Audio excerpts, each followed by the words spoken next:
সন্ত্রাসী লীগ ইসলামের বিরুদ্ধে। আপনারা কি জানেন অ্যাডভোকেট সাইফুল ইসলাম আলিমকে কেন তারা হত্যা করেছিল? অ্যাডভোকেট সাইফুল ইসলাম আলিমকে হত্যা করেছিল তাদের পূর্ব পরিকল্পিত প্ল্যান অনুযায়ী। অ্যাডভোকেট সাইফুল ইসলাম আলিম তাদের মতের বাইরে ছিল। কিভাবে মতের বাইরে ছিল?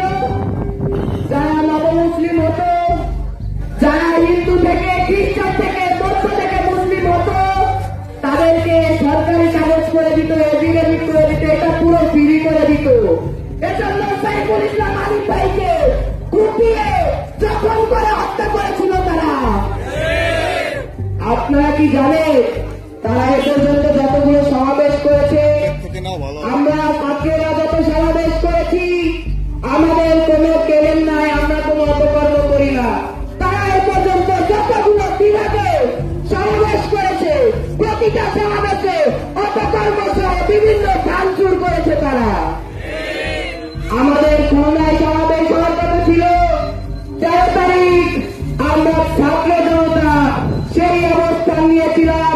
আমরা বলেছি 13 তারিখ খুলনার মাটিতে রক্তবিন্দু থাকা পর্যন্ত কোন সমাবেশ বাস্তবায়ন করতে দিব না।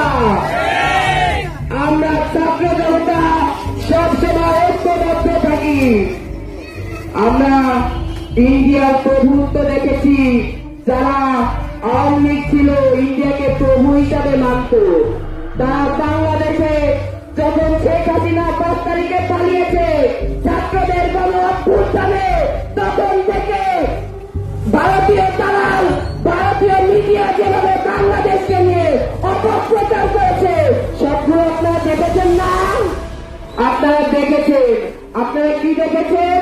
ভিসা বন্ধ করে দিয়েছিল, হসপিটাল বন্ধ করে দিয়েছিল, হোটেল থেকে বাংলাদেশি ভাইদেরকে বের করে দিয়েছিল। এখন কি অবস্থা?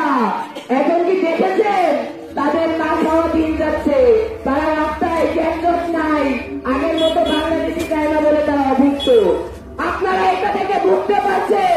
আপনারা এটা থেকে বুঝুন, বাংলাদেশি না থাকলে ভারতের অনেক জায়গায় মানুষ না খেয়ে থাকে।